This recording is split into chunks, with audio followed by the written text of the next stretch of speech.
morning for why we do what we do. My name is Shira. I work in the director's office here at the festival, and I just have a couple items of housekeeping that I'm going to give you before I introduce our moderator, who will introduce the rest of the panel. First of all, this event is being live streamed. We have 2 cameras here today, and there's an audience watching at home. So when we get to the point where the panel is going to take questions from you, I'm going to come around with the microphone so that the audience at home and watching the archive broadcast afterwards can hear your questions. So if you have your hand up, just wait till the microphone comes to you before you ask your question. And the other note is we're going to ask people to proceed out to the lobby to speak to the panel afterwards if you'd like to. They're going to go backstage for a minute and then come out to the lobby to meet you. So rather than coming up on stage to meet them, which is quite dangerous today, we're going to ask everybody to look for them out in the lobby.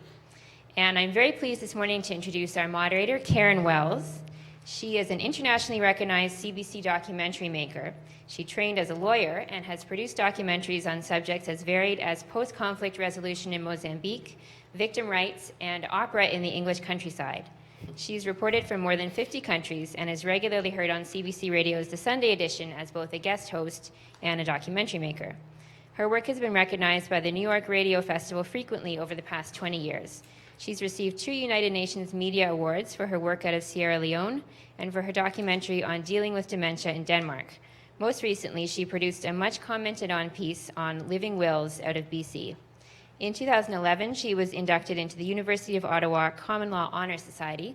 Please welcome Karen Wells.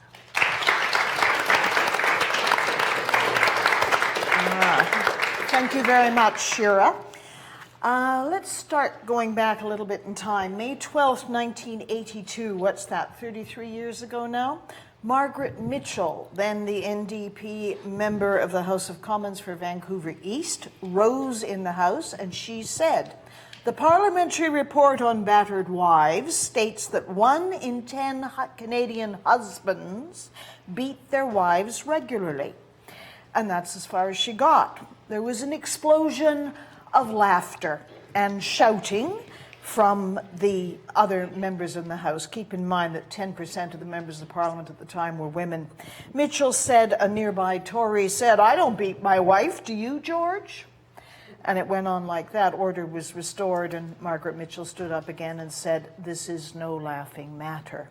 She was somewhat vindicated. There was a great deal of public reaction that night.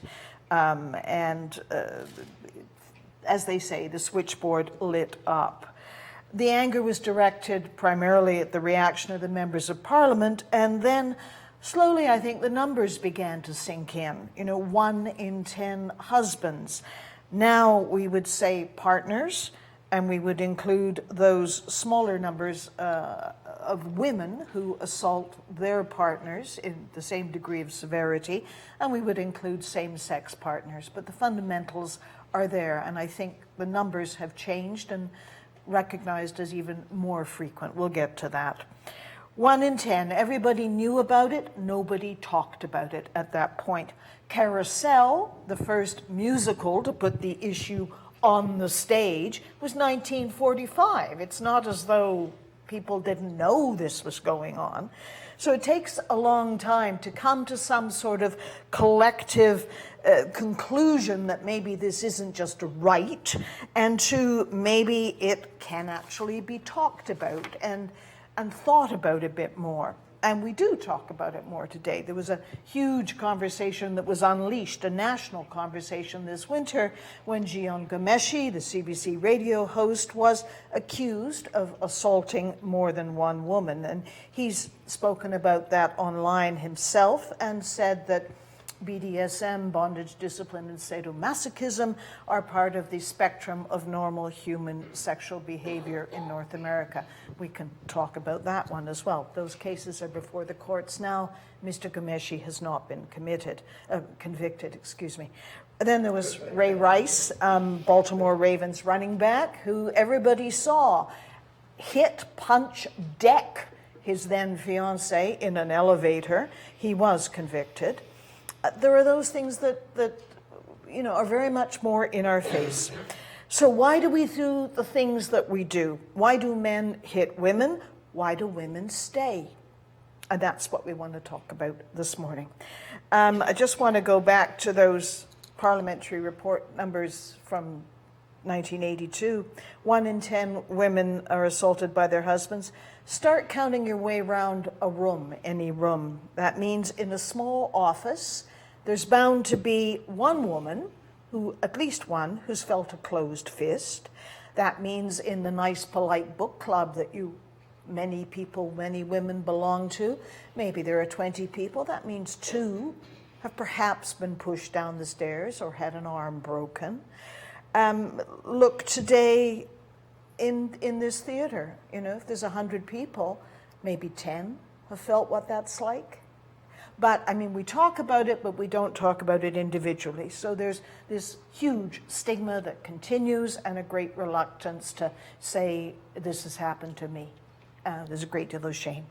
So those are some of the things that we want to touch on in various ways this morning. Let me introduce our panel. Atiya Khan is a filmmaker. Her upcoming film is called, it's a documentary, A Better Man, and we'll talk more about that later.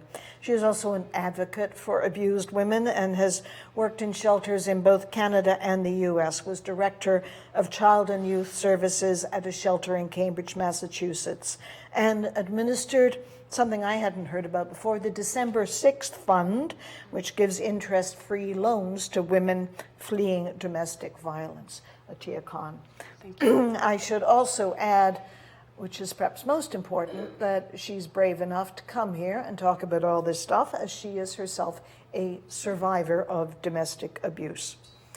Michelle Hansen, for over 24 years, was executive director of Huron Women's Shelter, big-time activist when it comes to ending violence against women and children. And she was recently elected to a second term on Goderich Town Council. Peter Jaffe is a psychologist, professor in the Faculty of Education at the University of Western Ontario in London. He's the academic director of the Centre for Research and Education on Violence Against Women and Children. It's a long title, but it's indicative of the seriousness with which this is now taken. He's written, co-authored 10 books, many, many chapters related to violence and abuse.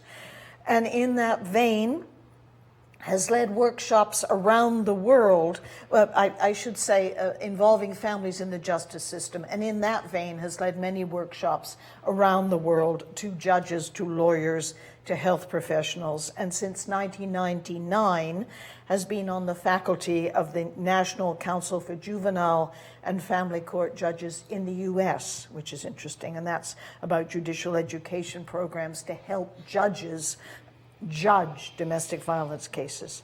Dr. Jaffe is also an officer, the Order of Canada. Please welcome our panel.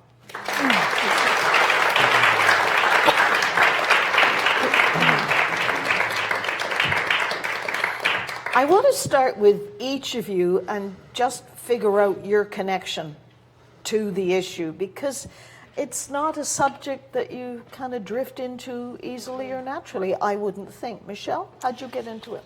Well, I was actually finishing up a degree in social development, and I cast about looking for some way to test out whether the work suited me or I suited it. And at the time, and in the small town of Goderich, there was a relatively new, I think it was 1.5 years old, women's shelter. And I applied to be a relief crisis counselor. And at that point, I met an incredible woman who Peter would know by the name of Julie Lee. And she is, today she's a lawyer, but at the time she was very much a social activist and a women's activist. And she became a very serious mentor. I joined that shelter, and the work absolutely stole my heart. It was so important. It was so incredible. And in a small rural community, it was critically important that there be people willing to talk about the issue. Atiya. Yeah, like you mentioned, I'm a survivor. And this happened over 20 years ago when I was 16, and my ex, he was 17, and we lived together for 2 years, where he physically abused me every day, and emotionally and psychologically, all forms of abuse. And when I finally left him after 2 years, I knew immediately that I wanted to work in the field, that I wanted to work with survivors, and I also felt strongly that I wanted to work with children who witnessed domestic violence. So after that, basically, I went straight to school and I went to university and I did women's studies and psychology. And then there's a specific course at George Brown called the Assaulted Women's and Children's Counseling and Advocacy Program. Yes, so I took that after university. And then I worked in the field up until about a year and a half ago, where I was working at the YWCA Toronto running the December 6th Fund. So it's just something that as soon as I left that experience, I thought, what am I going to do with this? What can I do with this? I need to do something with this. And so now I'm making a film. Peter.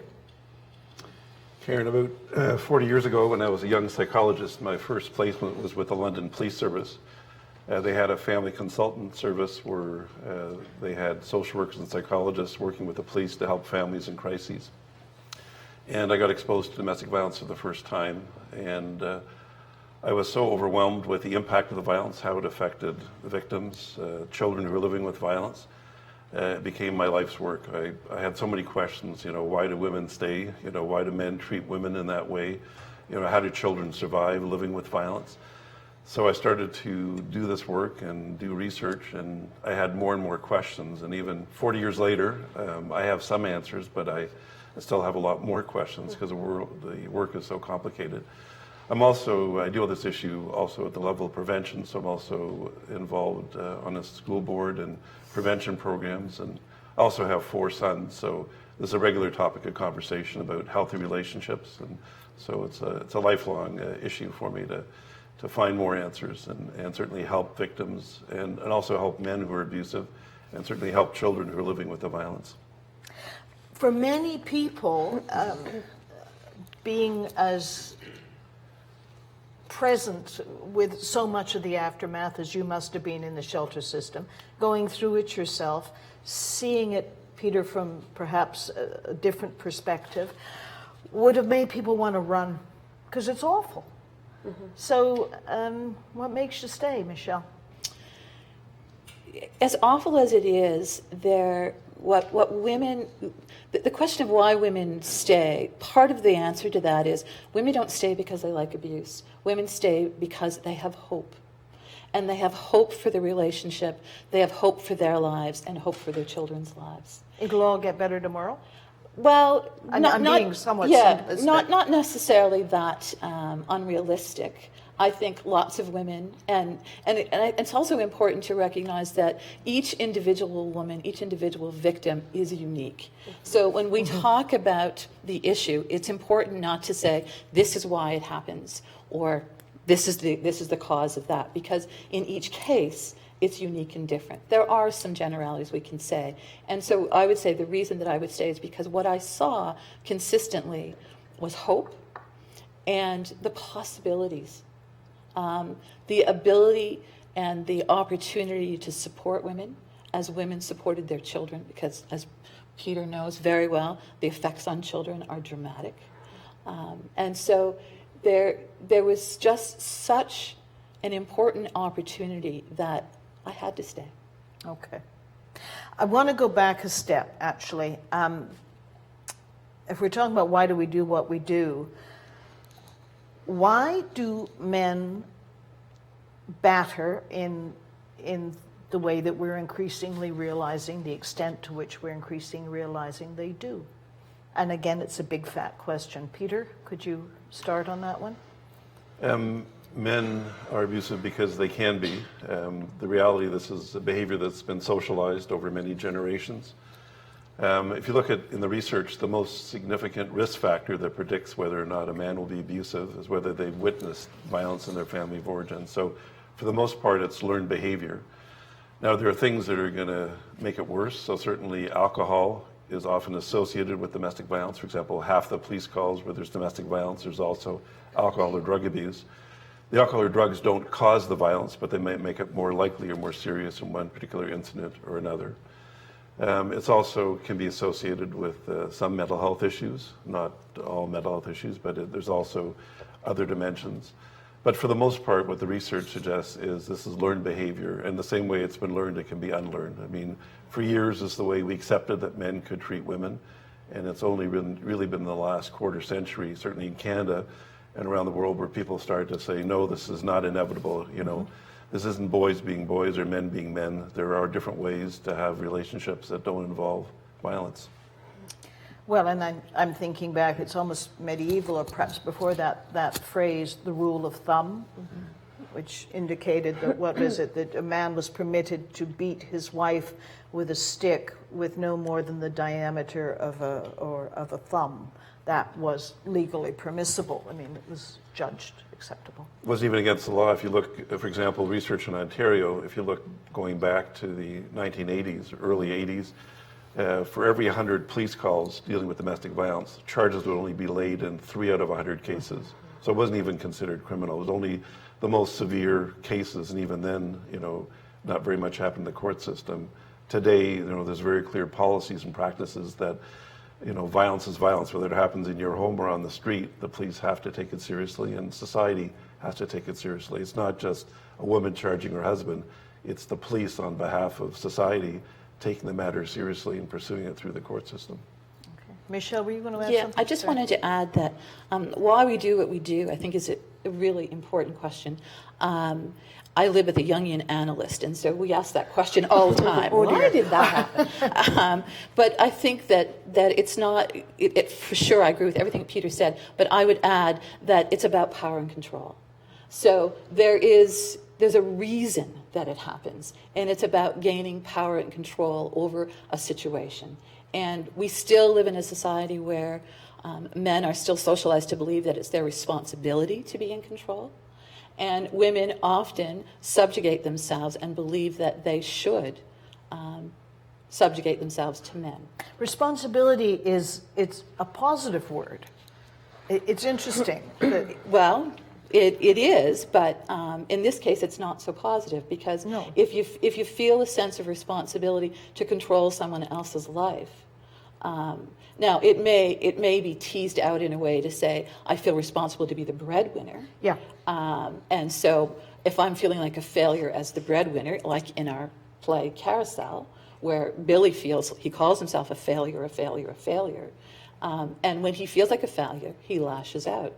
But it's his, in my opinion, he does that because he's socialized to believe it's his responsibility to be in control of the situation, to be a breadwinner. Atia, you have a different perspective. Well, no, this is a question that's really important to me, and that's partly why I'm making this documentary.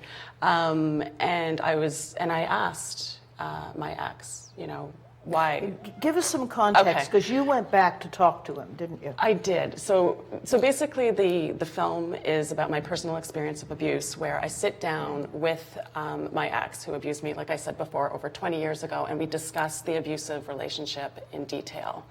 And we talk about how the abuse that he inflicted on me has affected me in the last 20 years, but also how it's affected him.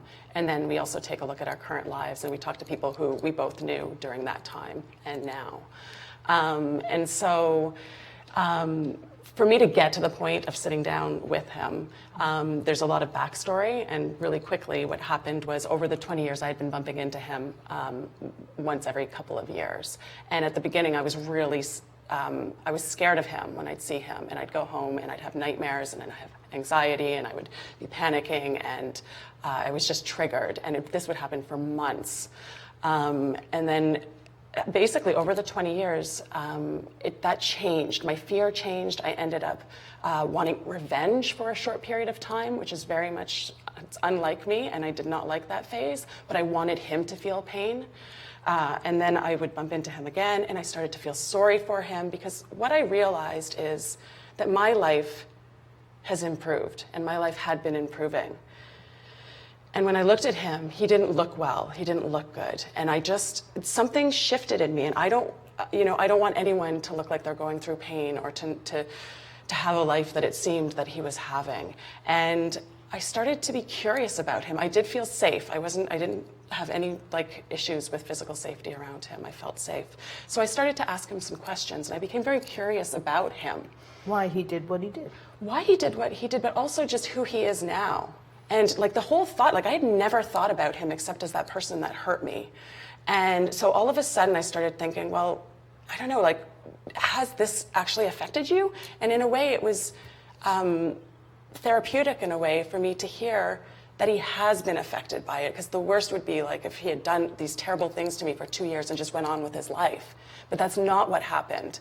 And when I heard that, I thought, well, what's going on? Has he received help? And what would that help look like? And I just became really curious about what exists for men who are hurting people, who are abusive to women. What exists? And did he ever, seek help? And so all of this started kind of forming in my mind. Plus I was working in the field, and I just felt like all of a sudden there was something missing in my own work that I needed to find out. And I didn't know if other people were curious about this as well. But from the responses, people are interested in what's going on with men who are hurting women, because these men are people in our lives. They are people that we know. And I just feel like my purpose now is to really raise awareness about why men are doing what they're doing, but also what's available for men so that we can intervene and we can rehabilitate. But to quickly go back to why men do what they do, when I had a conversation with my ex, we've only had 2 on film, so we're really at the beginning of this process, so I don't have a lot of answers. But I asked him, I said, do you know why you did this? And the first thing he said is, I had a lot of pain. I was very hurt when I met you. He was 17, and I knew that when I met him. I could see it. I could see the weight on his shoulders. And I didn't know how to express that. And I didn't know how to communicate. I had no one to talk to, and I had a lot of it, and it was built up inside of me. That was one thing he said and then he mentioned that he was really jealous, which was surprising to me. When he met me, he said, I was in school, I got good grades, I had lots of friends. You were successful. I was successful. I spoke another language, all these things that he didn't have. So he was jealous, he was insecure, neither of us had support. And lastly, something that he left with me recently is he said, and one of the reasons I did this to you is because I was so afraid that you'd leave me. I was afraid to be alone. And I'm like, and that's the reason I left. I left because of the violence, because of the abuse. And that's what he wanted to control me, to keep me there, because he didn't want to be alone. Which is, I think, a fairly common story. I know well of a man who abused women physically over 50 years. Not uncommon, but was always afraid to live alone, etc. Peter, what are you going to add? It's interesting as you share your story. It's such a paradox, because on one hand, it's about men being in control. It's really about power and control. But the flip side is really it's men feeling inadequate. Men feeling frustrated about their lives and taking it out on the person who loves them the most.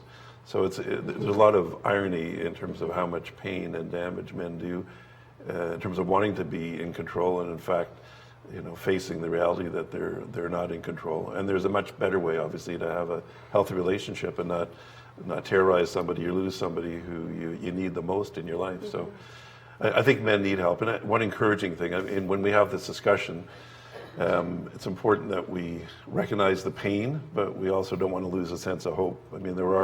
Across Ontario, there are treatment programs for men who are abusive. Sadly, many of them don't go there voluntarily, and they have to be ordered. They often, unfortunately, have to be charged, and the court orders them to be in treatment programs.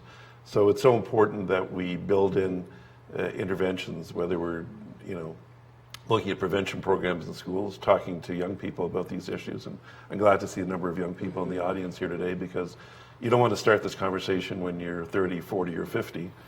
You want to start them early on when you're thinking about intimate relationships and girlfriends and boyfriends. And so I think it's important that we talk about not only the pain, but also what can we do to help men in this situation, and obviously help their victims.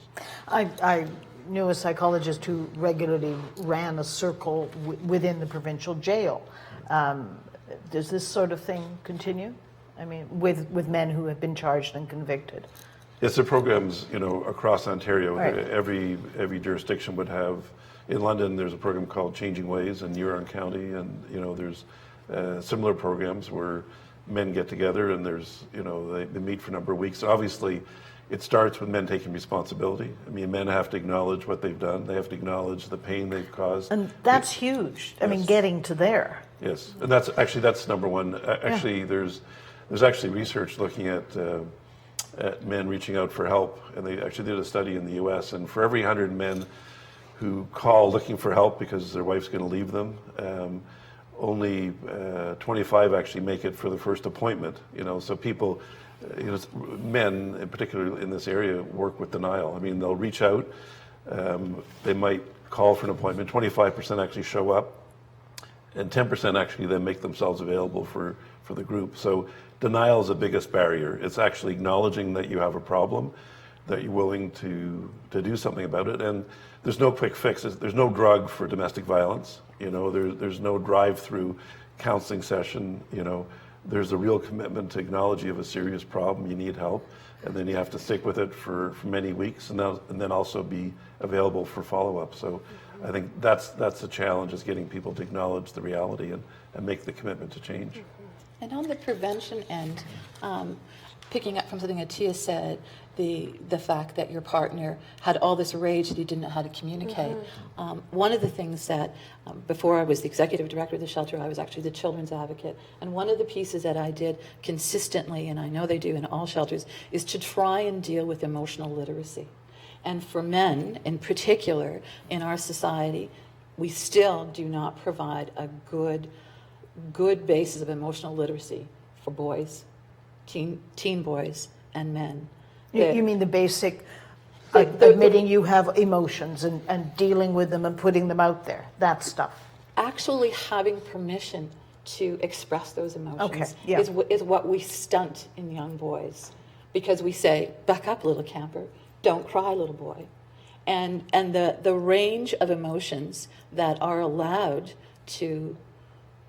for men to have and to express and still feel like a man is very, very narrow. Unfortunately, anger is one of them. Let's carry our scenario through. You have an abusive partner. There is an abusive partner. Why do the women stay? And I appreciate your point that it's unique. Every situation is different. Peter, can I start on your end this time? Well, I think it's one way to think about this is, if you get assaulted by a stranger in a bar, you're going to call the police and you're never going to go to that bar, you're going to avoid that person. If you're assaulted by somebody you love and care about, somebody you have an intimate relationship, it's very hard to think about what to do about that. So women often stay because they love the person. Nobody beats you 24 hours a day, 7 days a week. The person that beats you on Friday makes love to you on Saturday, pays the rent on Sunday. So these are complicated relationships. There's economic dependency. You're raising children together. Maybe he's not a very good spouse, but he still puts food on the table, and he's a good hockey coach or football coach. There's got redeeming qualities. So these are very complicated relationships. A lot of abuse victims I talk to, I think for me the key word is ambivalence. They love someone, but they also are frightened by them. I think the comment made earlier about hope, they also hope he'll change if he has less stress, if he gets a job or gets a better job or gets the right medication, that maybe the violence will end. And I shouldn't desert him. And maybe something I did if I was, victims, may also blame themselves. If I was a better mother, a better wife, a better, homemaker, whatever the stereotype is, maybe this wouldn't happen. So hope springs eternal, that if he changes or I change, we can do something. And to me, going back to an abuser time after time, it's the triumph of hope over experience. You keep hoping it's going to change, but it doesn't without a significant intervention. But collectively, we really look askance at the woman that doesn't leave. who goes back. Oh, for God's sake, what does she expect? Nobody wants to identify with the victim. Everyone says, oh, I'm sure when all of us give talks in public, usually there's somebody in the front row that says, if that was me, I'd be out of there so fast. No one would ever hit me a second time, and it's easy to say that if you haven't walked a mile in their shoes to understand, how love, and this experience can trap you and make you dependent in this relationship. So it's hard to leave. And it's hard to stay, but it's also hard to leave. How many times do women, I've heard numbers on this, do women leave before they permanently leave? It's getting better. I mean, there was a study done years ago out west where on average women left 5 times before the final break. So they leave, they go back hoping it's going to change, they leave again, and they make the final break once the violence gets worse, once they realize the violence has an impact on them, but also on their children. Because often some victims stay for the sake of the children, and they eventually leave for the sake of the children when they realize the impact. So it's often leaving several times before the final break. And again, on a positive note, it's getting better, because 25 years ago or 30 years ago, it'd be rare for women to call the police or to seek help. Today, there's certainly much more awareness, and women are more likely to leave sooner and try to get help for themselves and for their partner and for the children. So that is one thing that we certainly have seen change since the quote you started with. Tia, was one of the reasons you were able to leave, and in the grand scheme of things, I suppose that's a relatively short time, 2 years, as you look at all this stuff. Is it because you were younger? Did that help?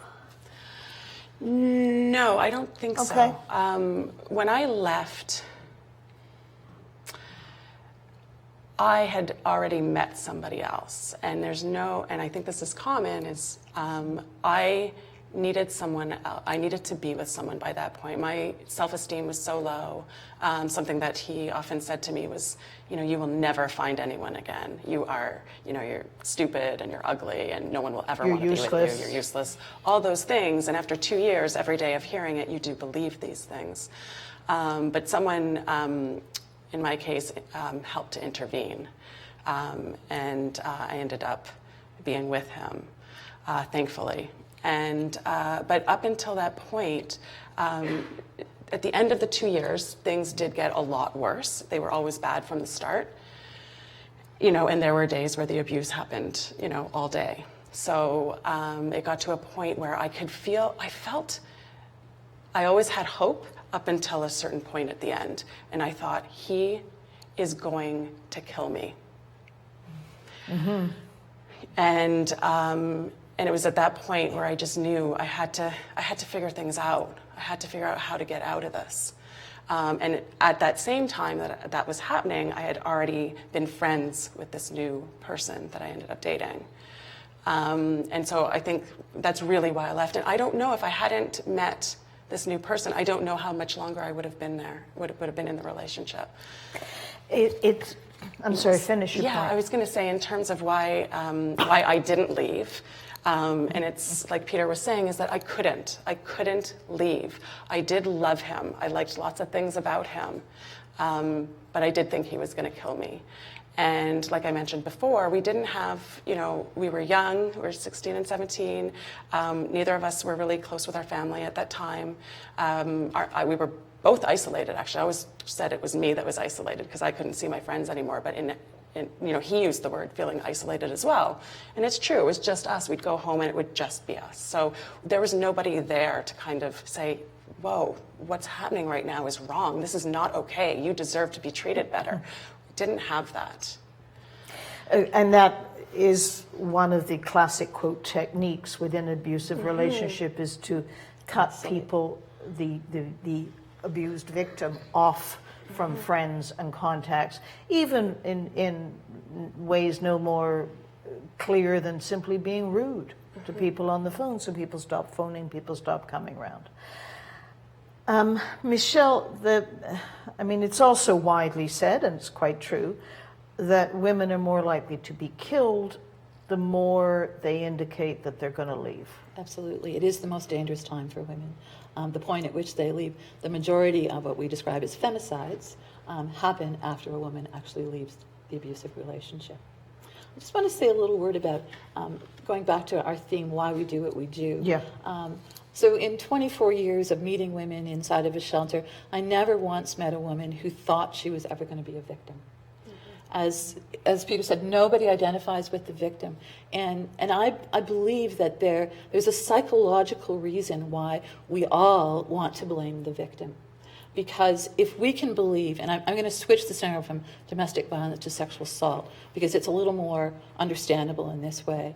But if we believe that Mary Jane Smith was assaulted, sexually assaulted on a Friday night, the first thing we're going to ask is, where did she go? What was she wearing? What was she wearing?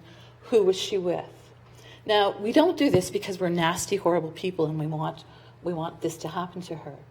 But we do it because if we believe there was something about the uniqueness of where she went, or something unusual or unique about the way she was dressing, or she was with the wrong people, then we can believe we can protect ourselves. More importantly, we can tell our daughters and our granddaughters, don't go there, don't dress like that. And keep your skirts below your knees. Keep your skirts and all here. that. And therefore, we can protect ourselves and we can protect the people we love. So victim blaming has a deep psychological human need, which is self-protection. Do you have any more to say about why women stay? Shame. Which is huge. It's absolutely huge. Again, coming from a small rural place where everybody knows what everybody does all of the time, it's really important for many women to keep it a secret. And it's one of the reasons why we see a skewed population in shelters. We see often the least socioeconomically advantaged women. You see poor women. We see poor women because they have the least resources. A woman who has a car and a credit card would likely never go to a shelter. Hopefully, she would find counseling. She would find a way to sort out what was happening. She could find a way out. And certainly, shelters have really evolved in terms of the services they provide. So we're no longer just a bed. We really are a complex system, and not just shelters, but the kinds of services from psychologists and police services and other places where there's a better understanding of the needs of victims. But she would stay more likely, keep it a secret if she was a middle-class woman. Yeah, I want to talk a little bit more about that, but can we talk about shame? We sure can. Is it shame that I must have chosen badly? The only person that would have me is this person, and I don't want to admit publicly that I chose badly. That certainly could be part of it. It might be a deep religious belief. I'm married for life. I made a vow, I made a promise. Yep. I must make this work. There'd be shame to a religious community. There might be shame to family who may have said, he's not that great a choice, are you sure? And often when that happens, and I'm sure the psychologist Peter would back me up by saying, if somebody questions your choice, it's 10 times harder to say, I made a mistake, right? Yeah, absolutely. Peter, on that one? Yeah, I think it's an important point. I mean, there's so many ties that bind you, and certainly if you're in a relationship without necessarily the support of friends and family, and then it goes badly, how do you turn back to those same people? Because you're worried they're going to say, I told you so. But I do think probably one of the more important points when we talk about domestic violence is trying to think about how we break down the isolation, how to get friends, family, neighbors, co-workers involved, because often lots of people around the victim and the perpetrator know what's happening and really don't know what to say or what to do. So most victims can't really do it by themselves. I mean, they need support. They need somebody external to support them.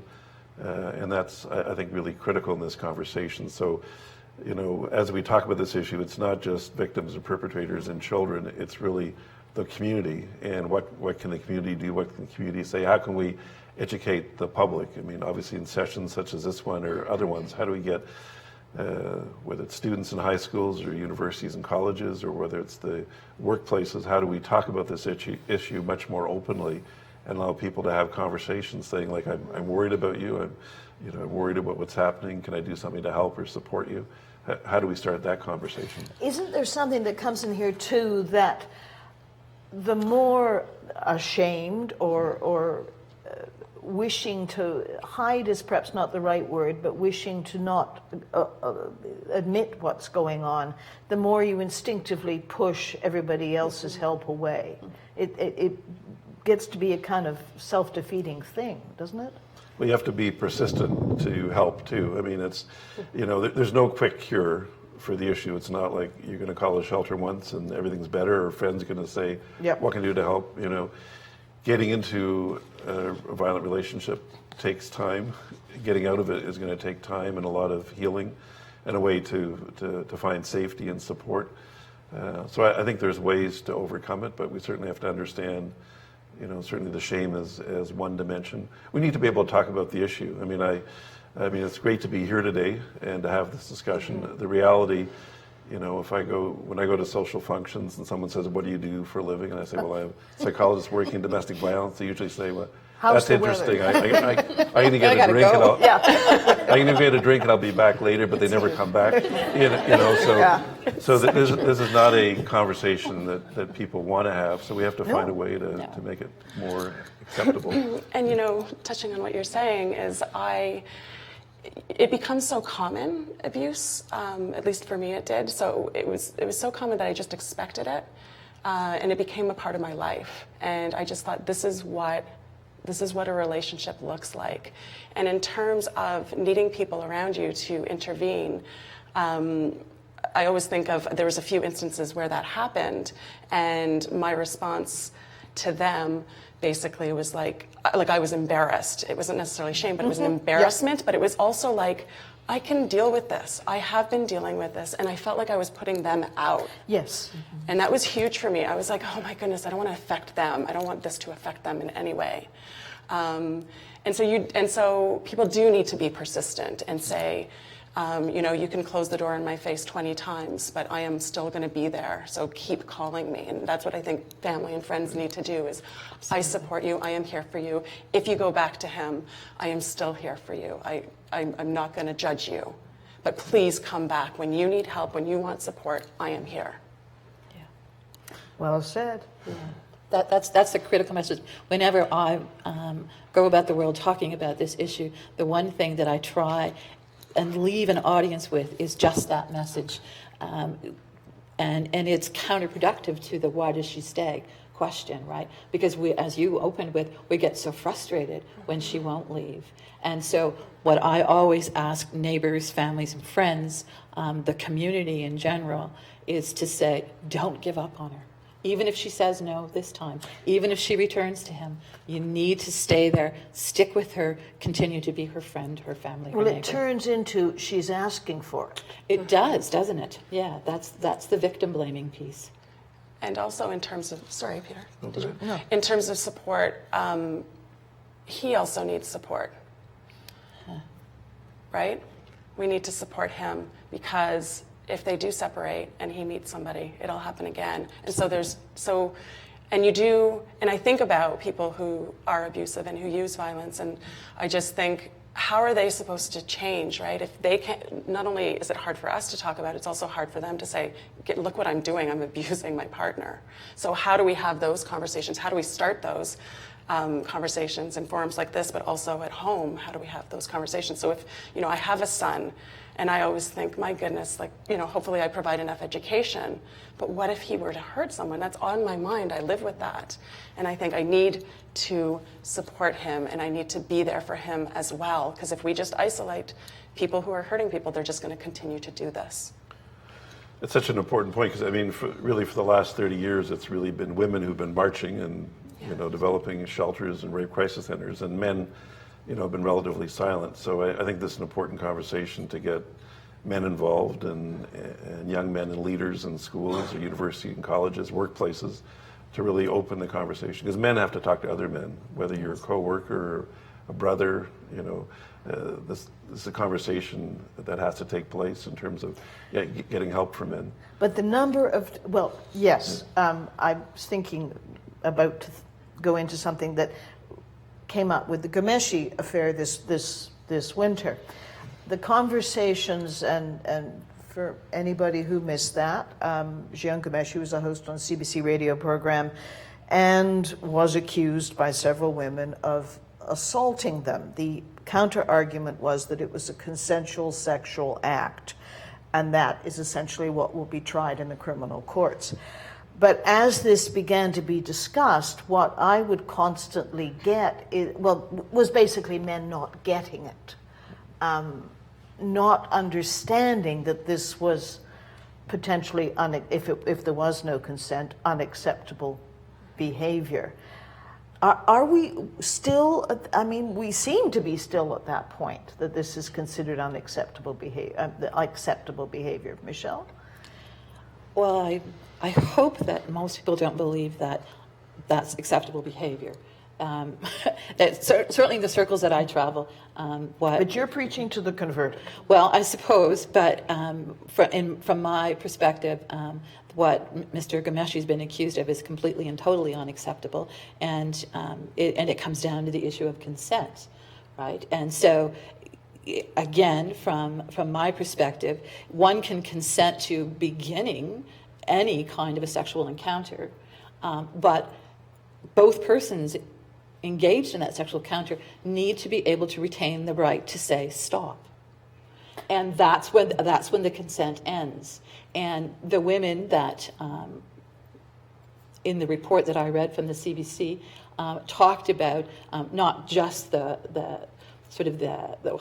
more severe end of things, but the way in which Mr. Ghomeshi was in the workplace, how he was sexually inappropriate with his colleagues, how he was took liberties, and that there was a host mentality that they had to protect the star. And so when women complained, there wasn't sufficient kind of recourse.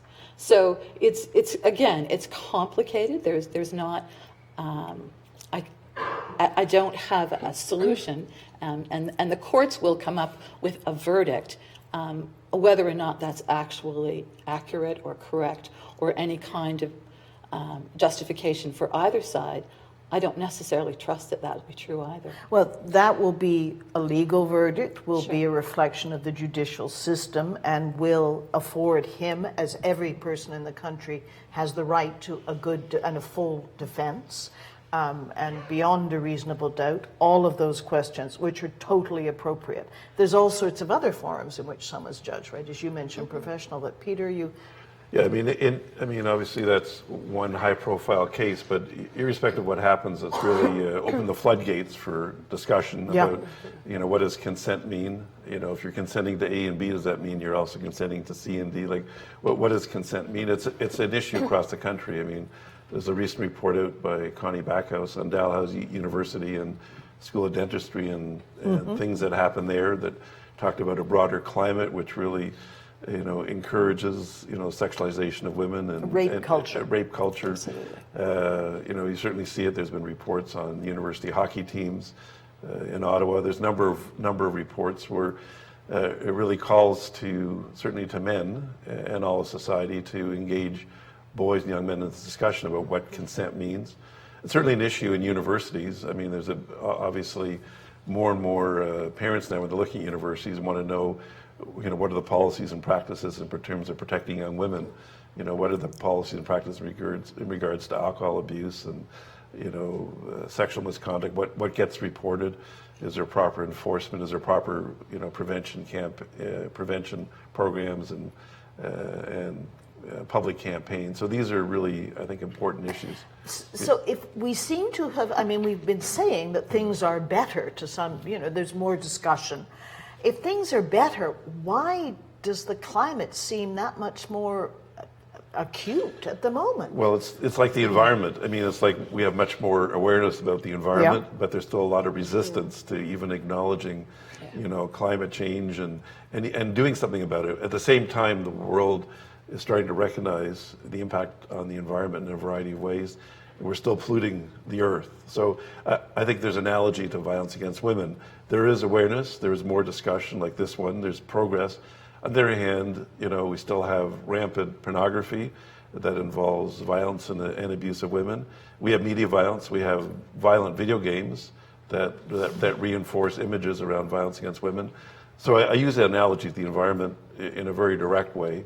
There's progress and awareness on one level, but there's new poisons coming into the environment. The leading consumers of pornography today are teenagers between 12 and 17 years of age. So think about a future generation of boys. On one hand, we're trying to educate young men about these issues and consent.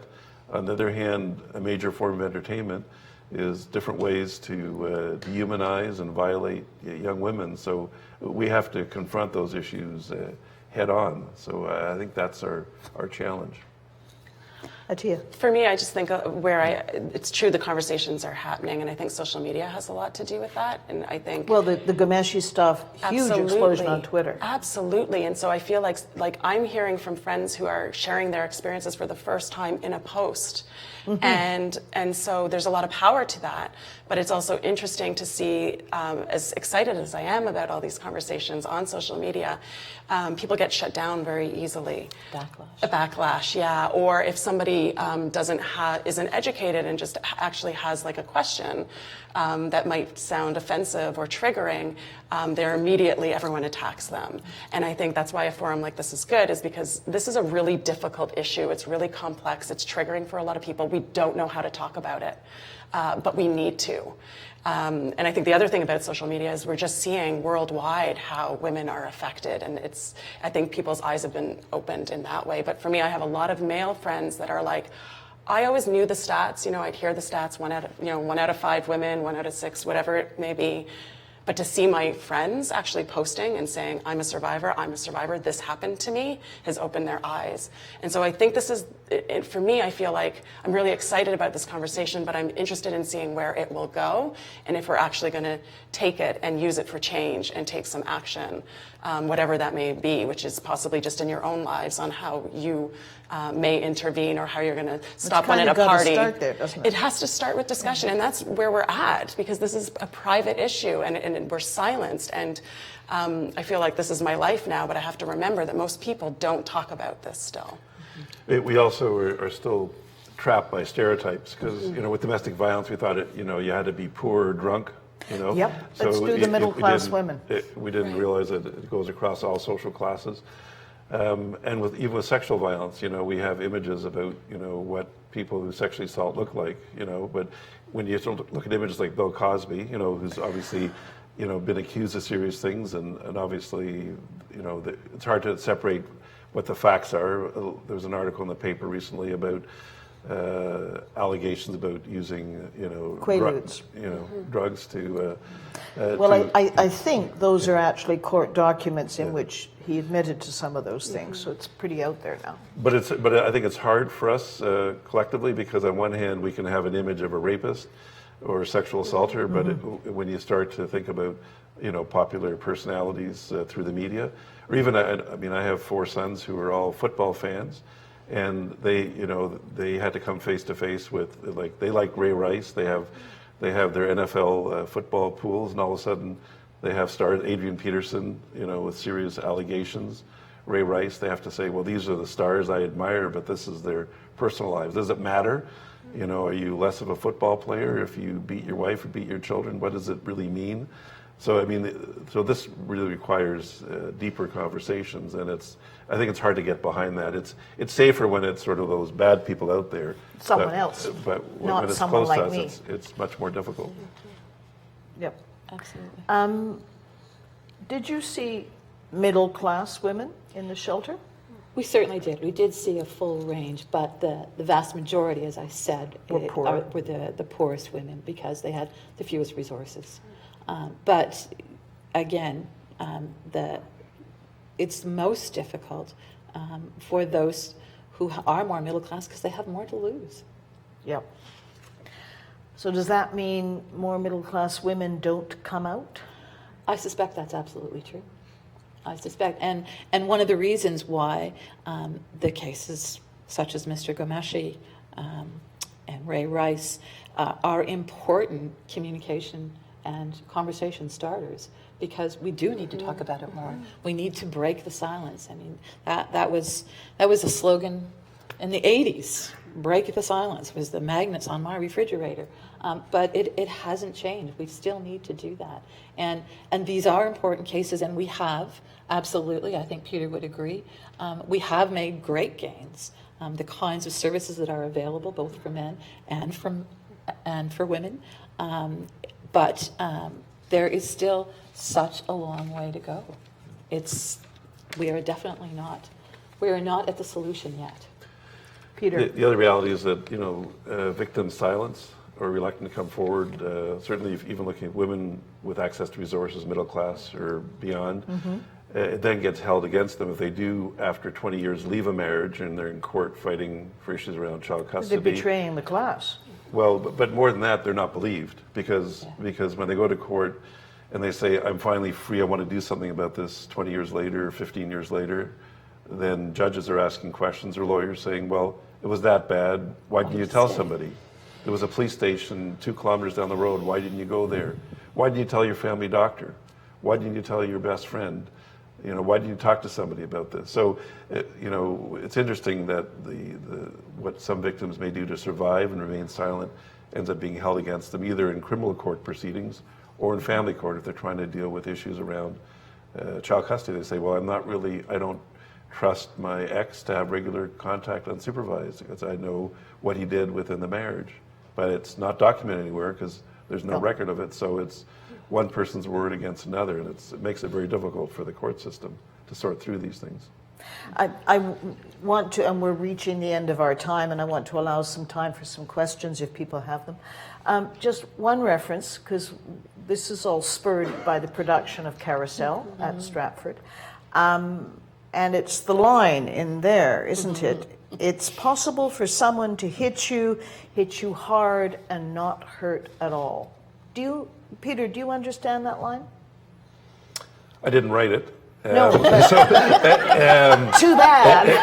Actually, I saw the play last week, and it's an hour drive back to London, and my wife and I spent the whole time in the car talking about that line and what it means. And so, I understood.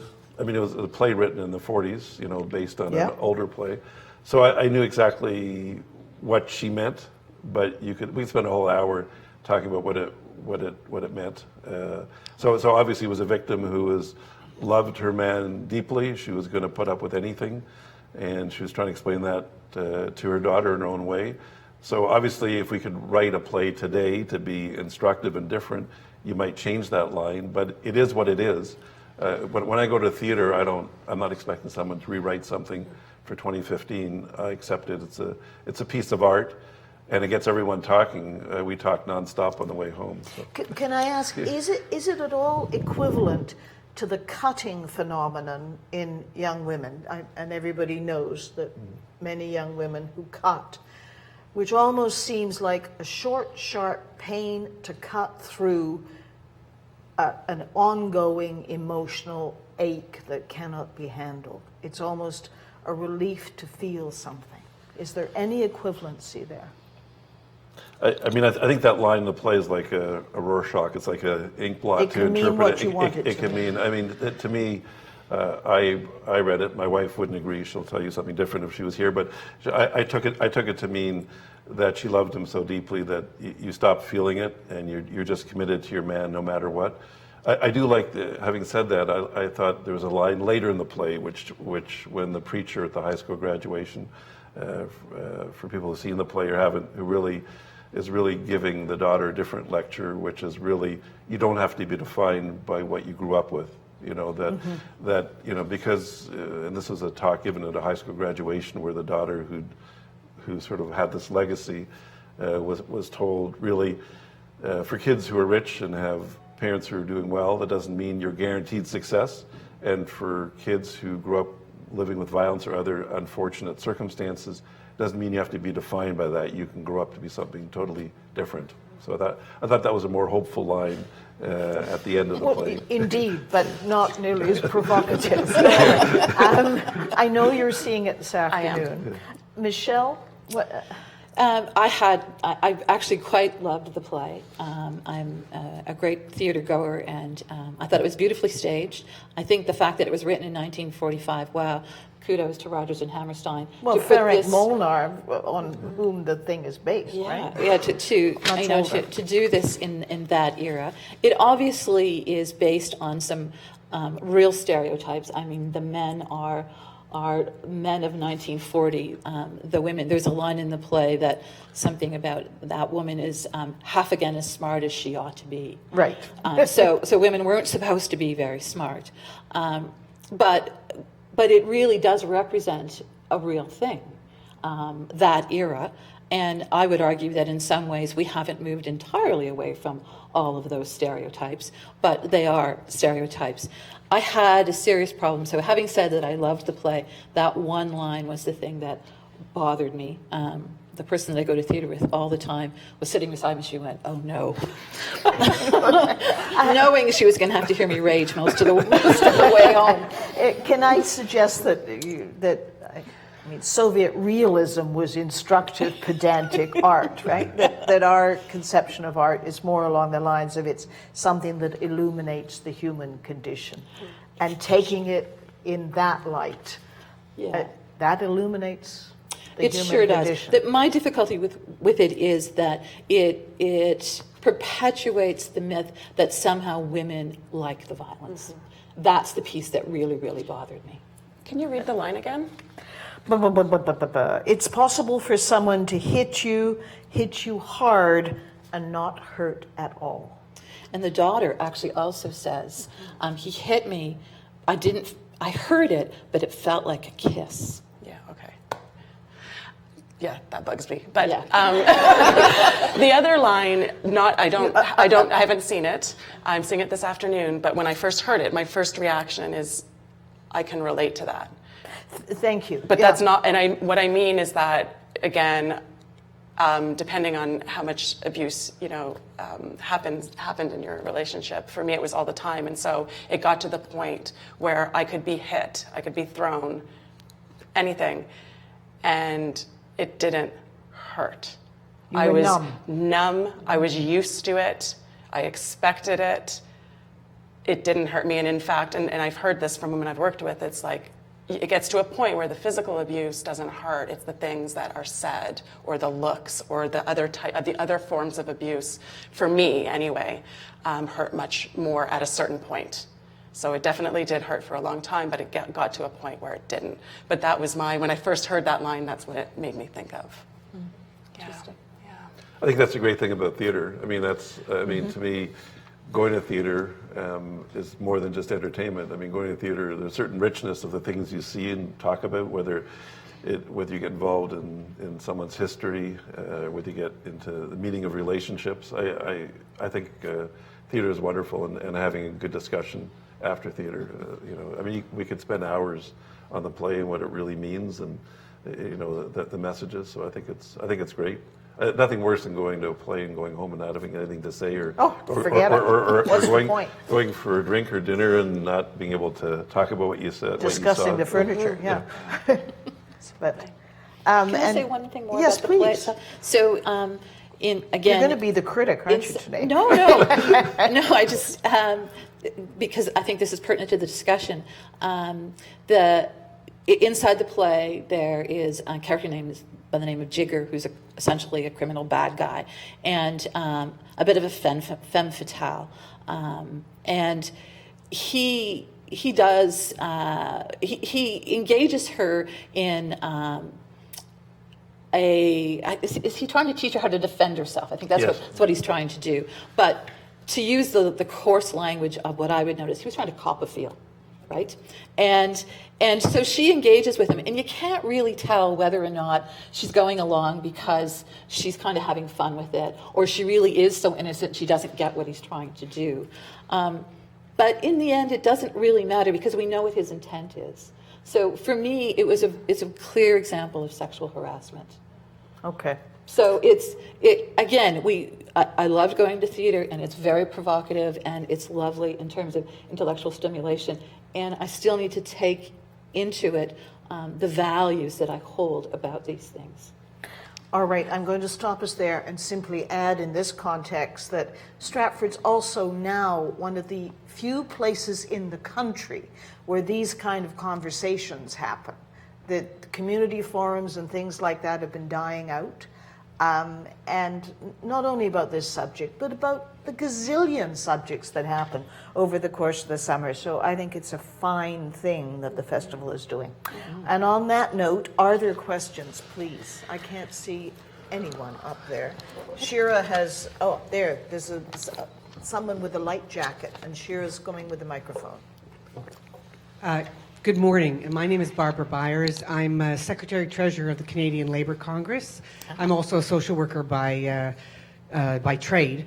And I've got a question specifically about the workplace because we had the privilege to work with Peter's Centre and Barb Macquarie and her team on a study on the effects of domestic violence in the workplace. And we just released the first results last December the 6th. It was an online study open to anyone, man or woman, whether or not you had experienced domestic violence or knew someone who had, and for anyone 15 years of age or over. And over 8,000 people across Canada responded to it. 30% of those people said that they had experienced domestic violence in their lifetimes. And I think it was close to 10% said that they either were still experiencing it or experienced it in the last 12 months. And people had lost jobs, obviously, on it. Barbara, I'm going to push you to the question. Okay, please. so my question is specifically about the workplace, because so many people go to work. It's oftentimes they don't show bruises. It is other kinds of harassment by text, by phone, by whatever. And I'd like to know from the experiences of the people here, what if you could make a wish list to legislators, to unions, to employers, what would you tell them needs to be done in terms of workplace change? Peter. Great question. Well, first of all, great partnership with the Canadian Labour Congress. I think one thing to say is that for many people in the audience may not realize that laws have changed. So now in Ontario, domestic violence is considered a workplace issue. So it recognizes that violence isn't just external, it's what happens to people before they come to work or during work related to intimate relationships. I think what I like to see is sort of more mandatory training. It would be great to, certainly with both union and employer support, is to make sure there's mandatory training for every workplace and to make sure there's resources that are readily identifiable and accessible, both for victims and perpetrators who need help. I mean, lots of things are happening. There's great initiatives across the country, but I guess I'd like to see more mandatory training to make sure this is an issue that every workplace deals with. Just on one positive note, and I'd like to hear comments from other panelists, I know now because of in Major League Sports now, NFL, there's mandatory training for every NFL team. Major League Baseball, every Major League Baseball team, including the Blue Jays, has to do training with all the players and all the administration on domestic violence and sexual violence and the impact on the workplace. So things are starting, but it really hasn't gone as far as it could go across all different workplaces. So I think that would be key. Anything to add? I'm going to ask you to keep your comments quick in case we have more questions. I just agree. No, I think that's right. In addition to that, I think we need to start thinking about, I've had lots of women who would call me at the December 6th fund to receive loans, and we're saying what would really be helpful to them is if they could be given a period of a week or two off that's paid so that they can transition, regroup. And I mean, I would obviously want more than that, but right, yeah. And also to have resources accessible, and so that workplaces know where they can actually refer people to, I think is a big thing. And for me, I did have bruises going into work. I worked in 4 different workplaces when I was younger, and no one ever said a thing. Just a footnote, considering in Ontario, actually, paid sick leave still is not a right. We may have a way to go to get what you're talking about. Just a last, I know we want to go to other questions, but I think the big thing with workplace legislation is not using domestic violence against a victim. I think not only your workplace need to be aware, but you don't want somebody who's been victimized, re-victimized by losing their job or losing benefits or losing financial support that they desperately need now more than ever in that situation. Take your point. Are there other questions? Over there. I just see white palms. Oh, there's a bunch of questions. May I ask you to keep them short, please, and then we can fit more in, I hope. I think we have time for just one, if that's okay. Just one. Okay, better be a good one. Sorry, sorry. No pressure. In this season, there are a number of, especially the classic plays, in which many of the characters deal with this. I'm thinking mainly of Taming of the Shrew, Oedipus Rex, and Hamlet. And yet, we still find that the protagonists, namely Hamlet, Petruchio, and Oedipus, are the characters we sympathize with the most, even though they commit these acts. Could you just address that fact? Interesting question. I think it makes Hamlet does end up dead. I mean, he gets a bad outcome. And same even with Carousel, because you do have sympathy for the abuser. In some ways, I think it's a good thing because it's more like real life, because batterers are not evil. Batterers, people who abuse their spouse, are ordinary people. They have serious problems around relationships and need to have power and control in those relationships. On the other hand, they have many redeeming qualities. So I think the extent to which theater portrays abusers with redeeming qualities is like real life, because that's what we face and that's what we have to struggle with. Would you agree with that? Yeah, I feel like I'm not familiar with theater, so I feel like it's a bit out of context, but I do agree with what you say, that I do think that for me it's really important not to label abusers, perpetrators as monsters or evil, because I think that distances us from them. And I think that what I'm trying to say is that this happens within us. This can happen to us, and it's people around us that are doing this, and that it's okay. I think this is a big thing. It is okay to be very angry and not be okay with somebody who is beating someone up or being emotionally abusive, but you can also you can be like, I actually like them. There's something that I like about them, but they're doing this bad thing. And I think that's what Owen Pallett brought up in this letter with the Gian Ghomeshi. He was like, Gian is doing this to all these women, and he's my friend. Has been accused of doing this. Has been accused of doing it. And he is my friend, and I'm not sure how to move forward. I remember him saying that, and I think that's really important. Michelle, anything quick to add? Yeah, I would just say that the world of theater, like the world in general, is a place where this conversation needs to happen more. Yes. And so if we pay attention to the stars, the Hamlets, the Ray Rices, and the Gian Ghomeshis, without looking at what's happening to the victims, that's just a replication. And so Peter's right. It is a true representation of the world. But what we need to do to change that is to have the conversations. All right, they're going to throw us out on our collective ears, so we should leave voluntarily. People, if more discussion, people would like to talk more, we'll be out in the lobby. So thank you all very much. Appreciate